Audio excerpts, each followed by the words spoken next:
Dehgam community હોલથી વણકરવા સુધીનો રસ્તો બનાવવા તંત્રના થાગા થયા। 2 વર્ષ પહેલાનો રસ્તો મંજૂર થયેલ છે તો પણ દહેગામ નગરપાલિકા વોર્ડ નંબર 4માં આવેલ ચંદન કડિયાવાસ વિસ્તારમાં કોમ્યુનિટી હોલથી ચંદન ચોક વણકરવા સુધીના જાહેર રસ્તા પરથી નીકળવું એટલે માથાના દુખાવા સમાન છે। આ રસ્તા પર વર્ષોથી ગંદકીનું સામ્રાજ્ય છે।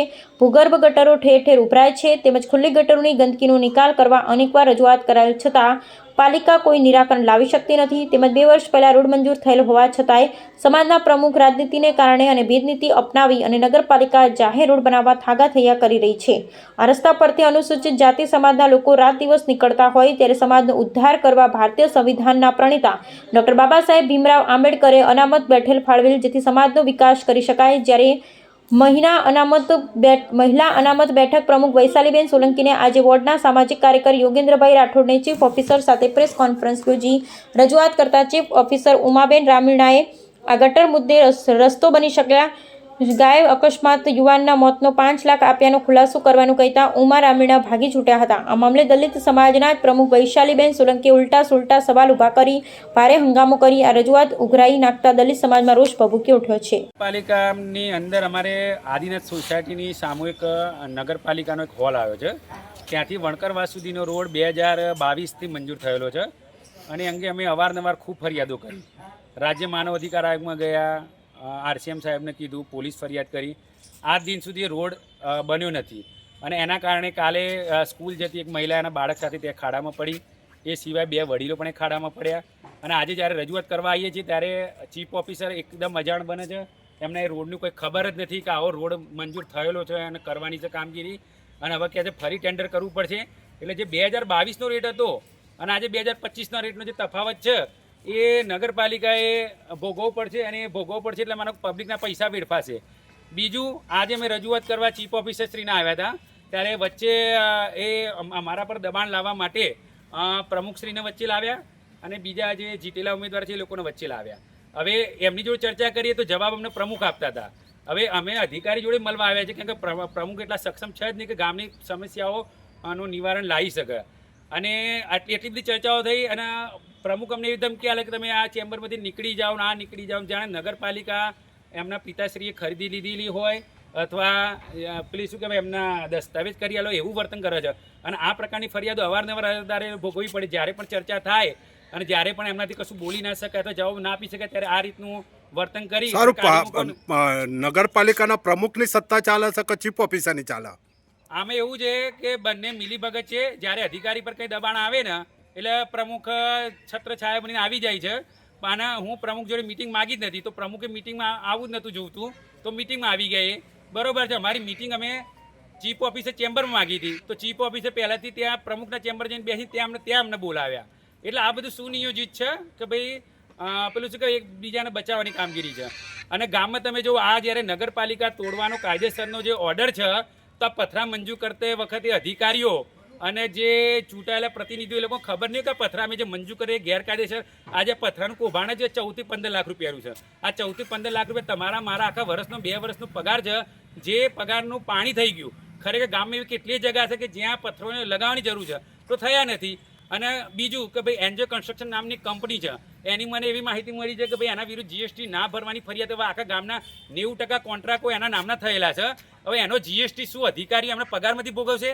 કેમ કે એક કંપની તો GST લઈને બેસી ગઈ છે, બરાબર। એ સિવાય માનો કે હાઉસિંગ 4 રસ્તાથી લઈને આદિનાથ સુધીનો જે રોડ છે એ ઓરડાનો રોડ છે જે ગેરકાયદેસર તોડી પાડ્યો છે, જેની ઓરડાની મંજૂર નથી લેવામાં આવી। મારા ઓરડા જોડે ચર્ચા થયેલી છે, લેખિતમાં જવાબો મળેલા છે।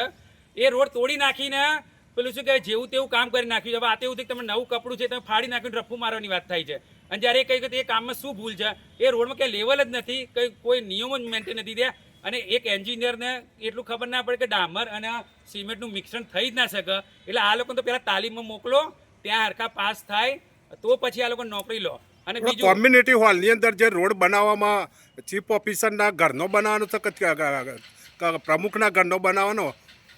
આમાં રોડ તો સરકારનો છે, સરકારે જ પૈસા આપે છે પણ આમાં કેવું છે આ દહેગામ નગરપાલિકામાં ભેદભાવવાળી નીતિ છે। જો આ જ રોડો જો બીજા કોઈ ચૂંટેલા ઉમેદવાર હોય અથવા કોઈ મોટા માતા હોય ને તો પહેલાં ત્યાં રોડ બની જાય છે પછી મંજૂરી થાય છે, બરાબર છે। અને આ રોડ તો 2020 બાજુ મંજૂરી એ પછી બીજા 10 રોડો બની ગયા। એનો મતલબ શું કે આ રોડનો ભ્રષ્ટાચાર થઈ રહ્યો છે। બરોબર છે. કાં તો આમાં ભ્રષ્ટાચારનું ચોખ્ઠું ગોઠવાઈ રહ્યું છે કે 50-60% પૈસા કઈ રીતે પડાઈ લેવા અને આ રોડ જેમ તેમ પૂરો કરી દો. પણ એમને બીક એ છે કે ત્યાં એક સામાજિક કાર્યકર્તા યોગેશ રાઠોડ છે, એ જવાબ માગશે એટલે 2020થી ખેંચાઈ રહ્યું છે. મૂળ આ કામમાં પૈસા મળતા નથી. અને બીજું અમને ચીફ ઓફિસર પ્રમુખ છે એવું કહે કે પૈસા ખાવા તમે પેલું શું કહેવાય આજે આવ્યા છો ને આ બધું બરોબર છે. તો મારું આ ઇન્ટરવ્યુ માધ્યમથી એમ કહેવું છે કે તું પ્રૂફ કરી બતાય. 1 રૂપિયો લીધો હોય ને તો હું આખા ગામમાં મુંડન કરીને ફરીશ, અને ના લીધો હોય તો તમે ફરો. બરોબર છે. તમારા એટલી તેવડ હોવી જોઈએ કે કોઈના પર કોઈ આરોપ નાખો છો ને, અને અહીં નહીં આખા ગુજરાતમાં તમે 50 જગ્યાએ જાઓ, 100 જગ્યાએ જાઓ, તમે પૂછી જુઓ કે ભાઈ યોગેન્દ્ર 1 રૂપિયો લીધો છે. અને એ નહીં ચલો ત્રાહિત વ્યક્તિ કેમ તોય માન લેવા તૈયાર છું કે 1 રૂપિયો લીધો હોય. બરોબર છે. એટલે આ છે ને દબાવવા માટે પહેલાં કંઈક તમે ખોટા હોબાળા ઊભા કરો છો આ તે. અને ત્રીજું વસ્તુ એ કે પેલો છોકરો જે મરી ગયો છે એની અમે રજૂઆત કરી કે સ્ટ્રીટ લાઇટો જે તે સમયે બંધ હતી, તો એ બંધ હતી એવું કહે છે મેડમ. અમે કહ્યું ચાલુ ને અમે પુરાવા લઈએ. તો જવાબ ના આપી શકે ને કે અમે 5 લાખ રૂપિયા તો આપ્યા છે. તારે મેં એવું કીધું કે આવો જ અકસ્માત તમારા પરિવાર જો નડશે ને તારે 10 લાખ રૂપિયા વળતર મળશે, તમે સંતોષ થશો? એટલે જે અધિકારી છે ને ઊભા થઈ ગયા. કેમ કે ભાઈ સાચું વસ્તુ છે લાગી આવ્યું, ખબર પડી કે આ વસ્તુ આ છે. એટલે હું તો ચલો હું આજે ઇન્ટરવ્યૂ આપું છું, કદાચ કશું નહીં થાય. બરોબર છે. કદાચ પોલીસ તંત્ર કોઈ કામગીરી નહીં કરે, એમના ઉપલા અધિકારીઓ કોઈ કામગીરી નહીં કરે, પણ આ એક સામાન્ય નાગરિકની હાય છે, લોકોની હાય છે. તમારા પરિવારે ભોગવવું પડશે. તમારા પરિવારે ભોગવવું પડશે. ત્યારે આ શબ્દો યાદ આવશે, ઇન્ટરવ્યૂ યાદ આવશે. તમારો પરિવાર કોઈક જે ખાડામાં પડશે, કોઈ ગાય અને અડફેટે લેશે, કોઈ જગાએ તમારું જે કામ ચાલી રહ્યું ને રોડ બોર્ડનું એના કારણે અકસ્માત થશે, તમારે બધું ભોગવવું પડશે. બરોબર છે. અને આ હું કહું છું. અને મારા એ ચીફ ઓફિસરને અમે મિટિંગ માગીએ છીએ. બીજા રાજકીય વ્યક્તિઓ ક્યાં વચ્ચે આવવાની જરૂર છે? પણ એટલા માટે આવે છે કે બધા ચોરના ભાઈ ઘંટી ચોર છે. બધા શું કહેવાય 5 રૂપિયા હોય તો 10 રૂપિયા 2 રૂપિયા લે 2 રૂપિયા લે છે. બાકી ગામમાં કામ નથી થયા. આવો તમે સ્થળ પર પુરાવા હું કરું, ભ્રષ્ટાચાર પ્રૂફ ના થાય ને તો તમને 5 લાખ રૂપિયા હું ઇનામ આપું. બરોબર. તમે તમારું ગમે તે કામ બતાવો કે નથી ત્યાં. આ આખો 14 લાખના પથરા તમે નાખી નાખો, 14-15 લાખના. આખી નગરપાલિકા જ ગેરકાયદેસર છે, તોડી નાખવાનું છે. તો ત્યાં તમે 14 લાખ રૂપિયા નાખતા વિચાર ના કે ગેરકાયદેસર છે. આજે કોઈ દુકાનનું આટલું શટર થોડું બહાર હોય ને તો પણ એ તમે તોડી નાખો છો. તો આ તમને ખબર ના પડી કે આ મંજૂર કરીએ છીએ અમે.